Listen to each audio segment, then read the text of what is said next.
All right, good morning, everybody. Today is Daf Kufya Test. We have a new parak, Isha Basra. I think it's the last parak. Yeah. It was noted that we're more than a third, or we just passed the 1/3 way through Shas. So since the Siyam, whenever it was New Year's, pre-COVID. So, all right. So, top of Kufya Testament Aleph, Nai Mishnah, Nai Perik, and away we go. There he is. Ha'isha Shahalach Baila. Actually, someone asked this yesterday. I forgot who it was after Shir. Ha'isha Shahalach Baila v'tzaras l'mediyah siyam. I think it was actually Avrami, maybe. So, a woman, her husband and her co-wife went to Medina Sayyam, and they told her, your husband died. Now, she didn't have any children. And when they left, her co-wife did not have, her tzara did not have any children. But perhaps her co-wife did. So if there was no kids, then she's chai for yibum. And if she did have kids, she can go ahead and marry if she wants. Right, because then he has the deceased husband has children. So say she can't go ahead and marry whoever she wants, or she can't do yibum. Let's say there's a brother left where she was can't do yibum.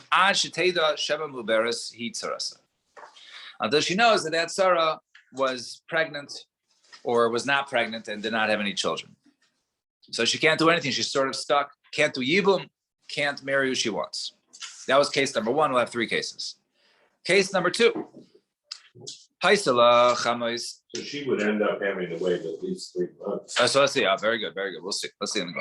So Haisala chamais. If her husband went off, and let's say her mother-in-law was also out of town, went with him, and there was no known brothers, but perhaps her mother-in-law might have had a child that she didn't know about, or overseas. She's been along, young mother-in-law, gone for many years. We're not concerned that perhaps that, she was reported that he died, that all of a sudden that his mother-in-law had a child, and therefore she's chai for yibum. Rather, since there's no known siblings, she can go ahead and marry who she wants. And that was case number 2. Case number 3, if her sister-in-law goes out, right? Excuse me, if her mother-in-law was pregnant. Second case, that's even if the mother-in-law did have a child, it would be Shalah Haisan Lamo. Is that true? At the same time. Why is that? No, they were gone for 10 years. So maybe she had a child 3 years ago. Oh, I see. Right. Now, Yasa Malaya, if the mother-in-law went out, then she was Malaya, right? She was pregnant. Then now we're concerned that perhaps she did have a child, right? Perhaps she had a son, and therefore there is zika to that brother. And Rabbi Shua we're not concerned, so we have to see that. So that was the 3rd case. Fine. So my heat sarasa. What does it mean? It's very funny lashon, right? It says until we know that Sarah is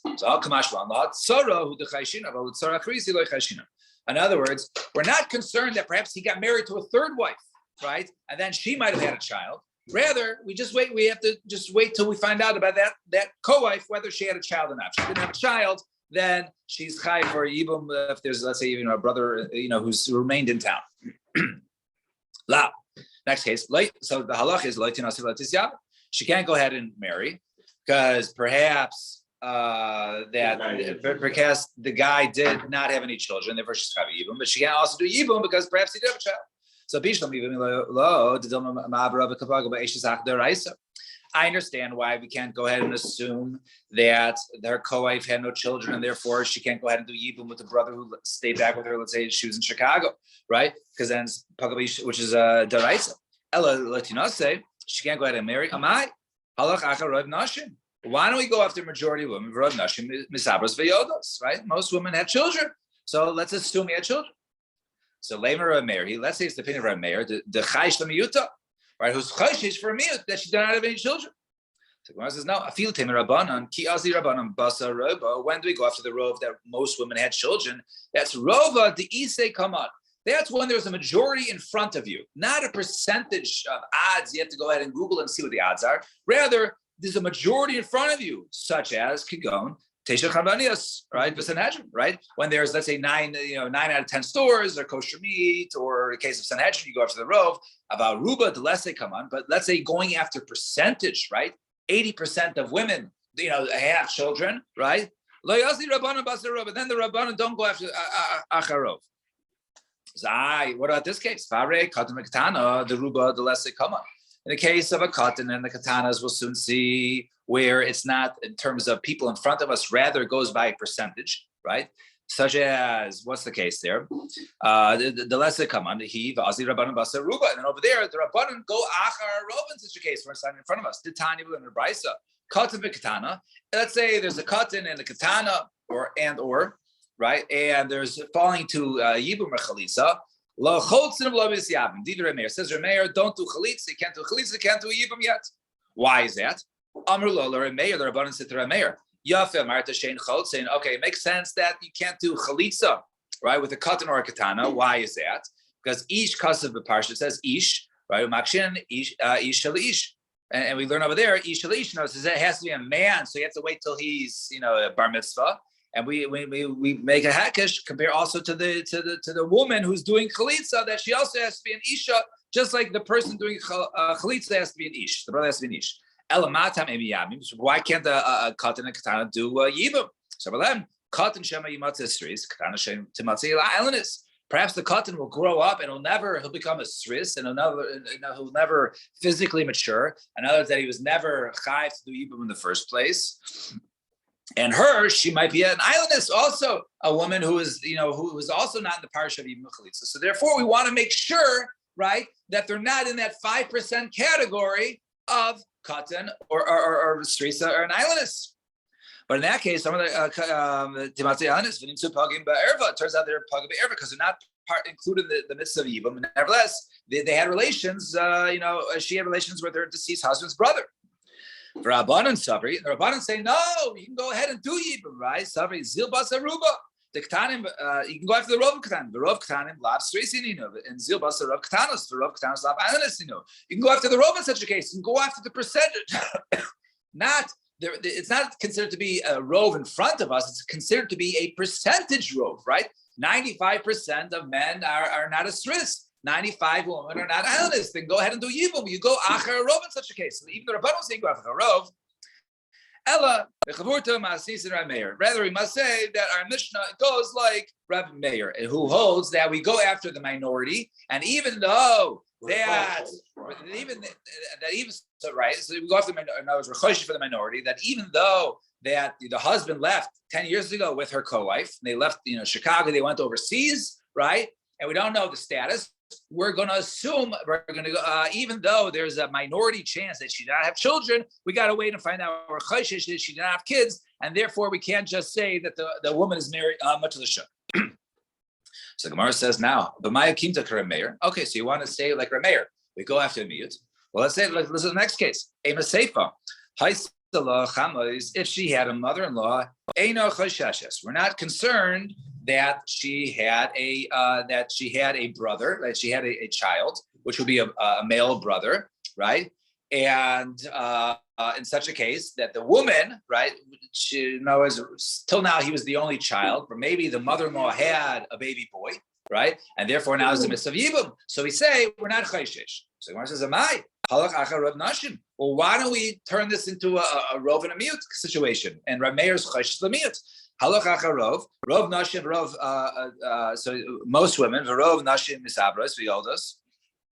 Go after the majority of women. Most women have misabros, have children, right? V'yoldos and miyut mapelos and kol yoldos mechsa zacharu mechsa nekevos, right? And most women, so let's say a majority of women have children, right?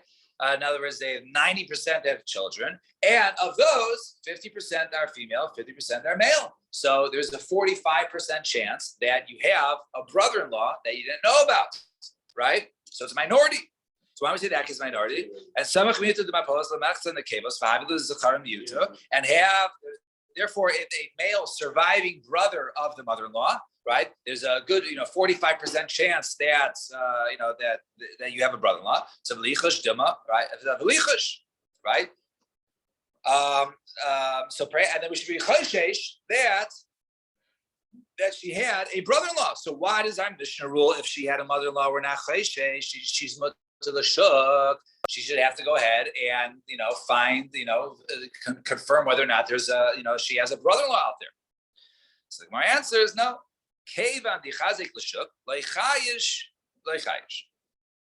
Since there's a chazaka, right? We're introducing a new status now, a chazaka. Now, the status quo was when her mother-in-law and her brother left, there was no, he was the only child. So therefore, the chazaka is the status quo was that he was an only child, and if he died, she would not fall to yibum. So therefore, we're going to go after the chazaka. The chazaka is that she's not chayav for yibum. So Gemara says, okay, what about the reisha? Well, in the reisha, right? In the reisha, she had, what was the case of the reisha? She had a co-wife, but no children yet, right? So in the reisha, he had no children. So maybe she should be able to form a yibum with the brothers who remained in Chicago with her, right? With Shimon and Levi, who had the yibum on the brothers. Why are you choshesh then? Go after the chazaka. So Amar Rav Nachman, Amar Rav Vua, Reisha de Iser Kares Chashu. In the Reisha, when you say go ahead and do yibum, so there's Iser Kares there with your brother-in-law, right? If you had a child and you go ahead, and if you had a child and you marry the brother, it's Asur Li'elam, right? It's the Kares. Seifa, the Iser Lav, only the Iser Lav, she's really Zakal yibum, and she marries somebody else. Okay, it's only a Lav. So therefore, we're not choshesh. So Amar Rava, Michli, who taught you this? Hadaraisa, Hadaraisa, Mali Yisr Karis, Mali Yisr Lav, right? In other words, both Daraisas, we don't play that game of, since one's the Karis, we're not choshesh, the other one is only a Lav. They're both Yisr Daraisa. We're not going to allow her to do an Yisr Daraisa. Elam Rava, rather Rava gives a different svara. Elam Rava, so the page is, right? Reisha, Chazaka Liyad. So in the Reisha, the Chazaka is when he left, he had no children, he went with the co-wife. So that's where the chazaka, the status quo is. Reisha chazaka liyabe. The ruba l'shuk. And the majority would say that most women give birth. So therefore, there's a tad to say that she is, she can go ahead and marry who she wants. The chazaka lo adif. So the chazaka lo adif. Kiruba, and the chazaka is not stronger than the rove. However, I see miyuta the mapelos, some of chazaka, but you have minority there.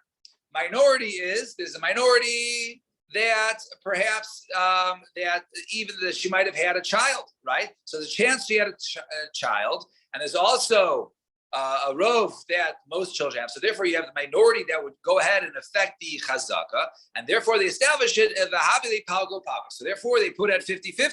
So therefore, they say there's a chance that she went off and that there was a child, right? So even though the status quo was there was no child, but since there was a minority, right, in such a case, then we'll go ahead and in the Reisha, right, most women go ahead and give birth, but we don't allow you to go ahead and marry because of the chazaka. So therefore, since we have both the chazaka and the rove working in that case, therefore we'll rule like Tinase, she can't just go ahead and marry whoever she wants because there is a tzad chazaka, right? But we also can't say do yibum because the miyut some women don't have, and therefore, right, we can't allow her to go ahead and do yibum. So therefore, in such a case, we don't allow her to go ahead and marry who she wants. But nevertheless, we don't allow her to go ahead and do yibum. She has to wait. We have to be choshesh for both sides. However, seifa, because chazaka l'shuk in the seifa, when it was the case of the mother-in-law, right, the chazaka was there were no other brothers. So the chazaka says she can go ahead and move to the shuk. The ruba and the rov is also right that the majority is most women, right, wouldn't have if they give birth. Now, if the child survives, is he male or female? So therefore, that's a rov l'shuk. V'havile is char miyuta. In having a brother or a brother-in-law would only be a miyut. The miyuta Leichayish are in there. So therefore, since it's a miyut of a miyut, we're not chayish. So now, since we have the status quo in that case and a miyut working the same way, therefore we're not chayish. But in the previous case, we didn't make a difference male or female, right? So that was the big difference. In the case of the mother-in-law, right, you had to divide even the chances 50-50 because male or female. Only if it was a male, right, does she have to do yibum? If it's a female, then she go marry whoever she wants. But in the Reisha, it was a male or a female child, so therefore it's a rove, and therefore in that case she would not be able to mutter l'shuk because perhaps there was either there was a child or the chazaka, which was that she falls to yibum. So therefore in the Reisha she doesn't do either, or she has to wait, and we'll soon see that case in the Seifa that she's allowed. We're not chayshish. There are two principles at play. Correct.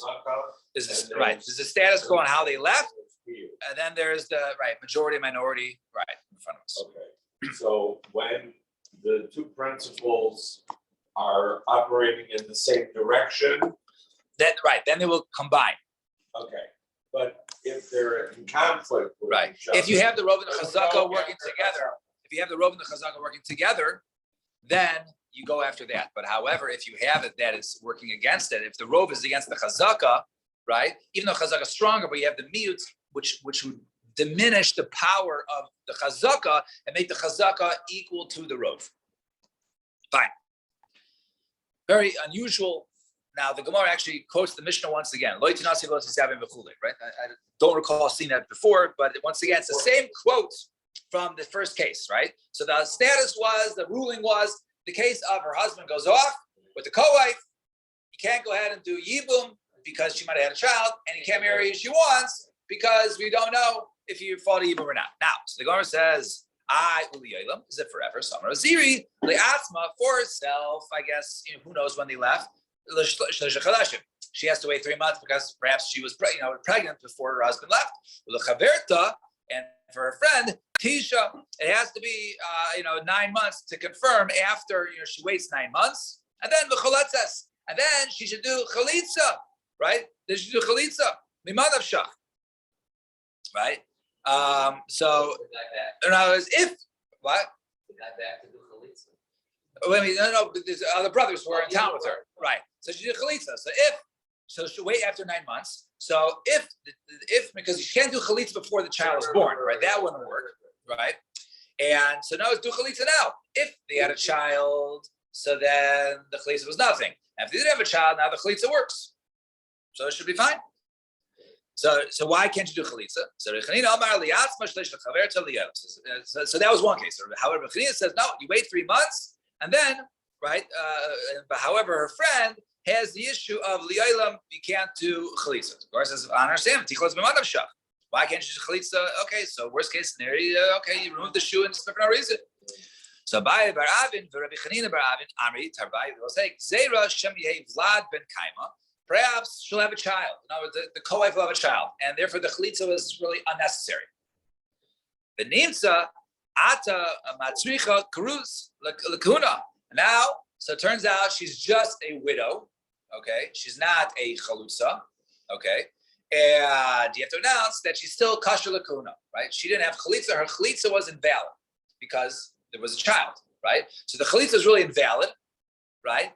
And you're going to leave her as an aguna in case she even if she, that doesn't make sense. Why is it? You're going to leave her as an aguna because she might be able to marry a Kohen. Because she wants to go ahead and marry a Kohen. Already strong. All right, so what's that? So the guy says, oh, it's okay, so go ahead and do it, right? So go ahead and do it. So Dilma ika dahavi b'chalitza v'loy havi b'achraza. But yeah, I mean, yeah, your question still remains. Perhaps what's going to happen? She goes ahead and marries a Kohen. We'll say she'll marry a Kohen, right? The people will go ahead and have misunderstand and think a chalutza is mutter the Kohen, and then they'll matter that in the future. So it's better off in this case to wait. Well, not leave it as good, but to wait to find out for sure. It might take some time, but to find out, there still is a way. It's actually not stuck forever. We just have to find out the status. She's stuck until she finds that information. That right. Right. But is that? But we said li'aylam. Right. We had other cases of li'aylam. A person was stuck when there was a marriage d'Rabbanan and you fell to your brother-in-law, so you had a divorce. That was li'aylam. Right, but there isn't out here. There is out here is you can do it after 3 months, right? No, not. Or- yes, not- but- right. Right, you could have done it after 3 months, but the issue is we have to find out the status. So after 3 months, go ahead and figure out, find out the status, or actually 9 months, right? Find the status of the sister-in-law, and then once you get that information, then you can go ahead and do it. So it's not Today, that's exactly. a lot- Today, that's a lot easier to do than it was then. Yeah. Why they didn't have internet then? Oh, yeah, it wasn't as quick. The internet was awesome. It wasn't 5G. They actually called it a lot. It was only it was 4G. It wasn't as fast. Fine. So Tanan, wait, slow down there.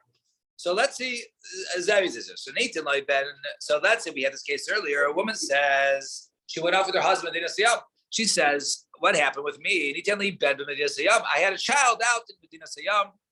And then she says, "Vamra meis bini." Right. First, my child died, and therefore it knows I had no children. Then my husband died. So Nemena, she's believed, and therefore she goes ahead and falls to Eva.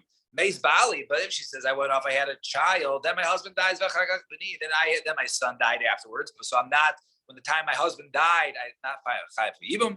And in the mess, she not believe. The chayshin, however, we are concerned by words. The chalatz is below misevenas, but she has to do chalitza, not Eva.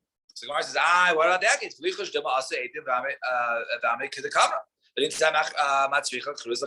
Perhaps what's going to happen? Witnesses are going to come later on and say she was right?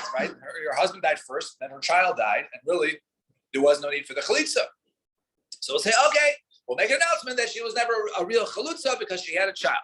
So why don't you consider in that case? So papa the grusha. So that case is talking about it would only apply with the grusha. She was divorced from a first marriage, and then she was widowed. So since she was a grusha, she was never mutter to marry Cohen. And therefore, there was no necessity to make an announcement. She's no longer chalutza because she's not going to go ahead and marry Cohen. And Rav Chia, she says, no, we were in a cave. There are no witnesses. We were stuck in a cave for 2 years, right? And therefore, no one knew about this. There will never be witnesses that come forth to confirm her words. Therefore, we're not concerned with that. Therefore, chaletzas, there's chalitza, and it will never come to truth to say that she was correct, to say that the chalitza was now completely unnecessary. Fine. Now in Mishnah. Shtei Yavamas. Zo Omeres Meis Bali, Zo Omeres Meis Bali. All right, so we got 2 women, sister-in-laws, that they return and they each say, "My husband died."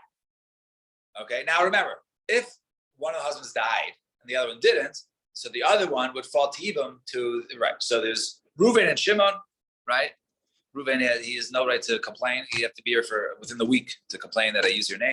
So you have Reuven and Shimon, and the wives of Reuven and Shimon both complain. Both say that their husbands each died. So what's halacha there? So now let's say just Reuven died, right? So the wife of Reuven would fall to Shimon, right? But remember, Shimon's wife said that Shimon also died, right? So we say,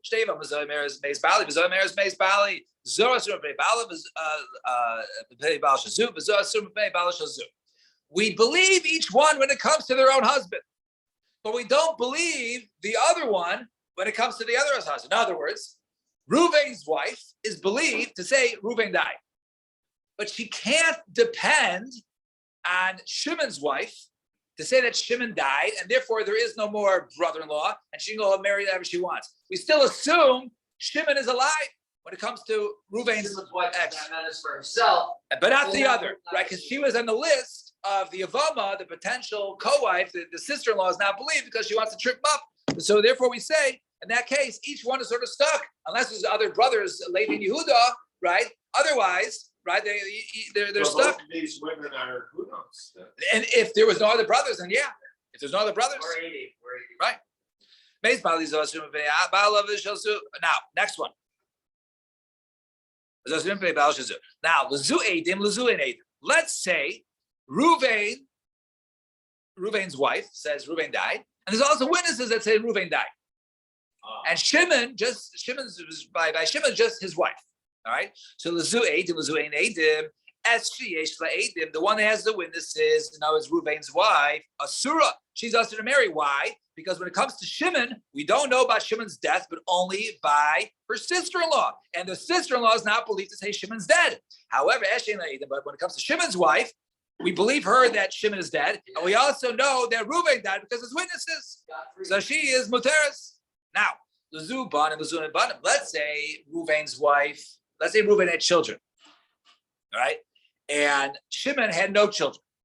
All right, l'zu banim, l'zu and banim. As sheyesh labanim, the one who has children, right? Ruvain's wife. Ruvain has kids, and she says Ruvain died. She's muteris l'shuk, right? She doesn't need yibum. Obviously, she has kids, and she can go ahead and marry if she wants. So as she's muteris to marry, she wants. Veshein labanim, but Shimon's wife asura, right? She is asur because once again, right? She falls to yibum to Ruvain. We don't know Ruvain is dead besides with the testimony of his ex-wife, right, or whatever his widow, and therefore. Someone else. All right, and right. So therefore, so what? The fact that she's married, even if she goes marry somebody else.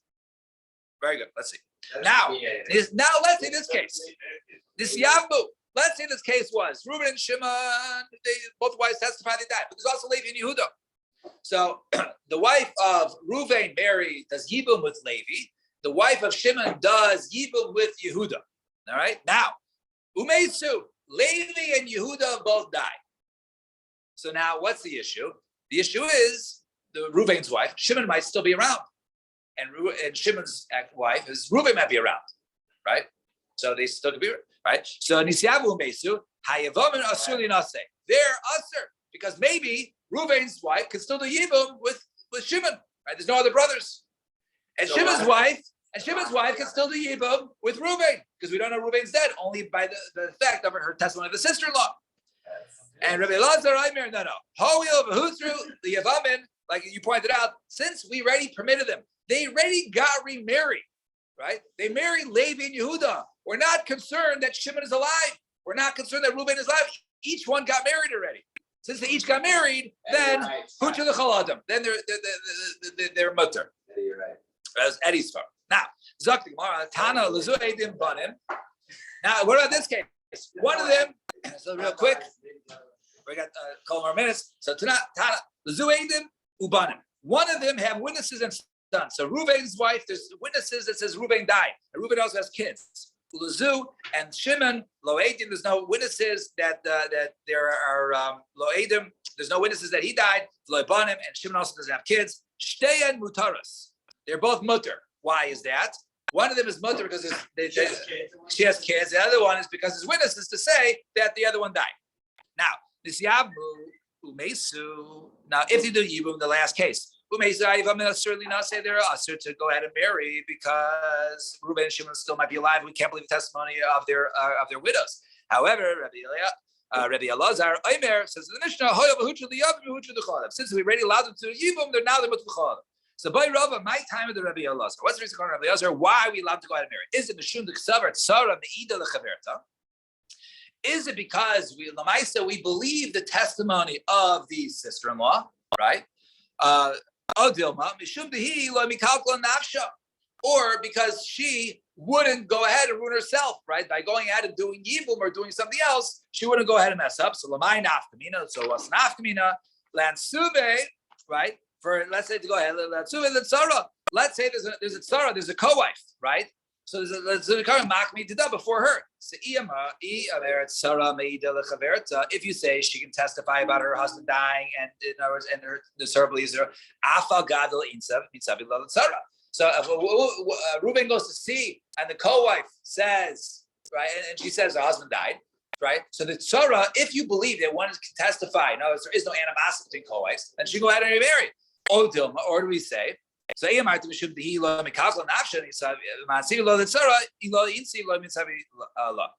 however, or you say that no, she would not, the reason why she's believed is because she would not mess up herself. In other words, once she goes ahead and remarries, then the tzara can go ahead and do it, right? Maybe that's the only reason why she's believed. But normally, if she wasn't married yet, she'll say, co-wife, you go first. So no, we don't believe her according to Elazar. So which is it? Is the Rabbi Elazar say that the co-wife is always, she's believed to God in the co-wife? Or do we say that that she wouldn't trip up herself, and since she went to get married, therefore the co-wife can go ahead and get married? So we'll see the terrace tomorrow. Shkayach, everybody. So tomorrow, Mitzvah Shem, back to the regular schedule.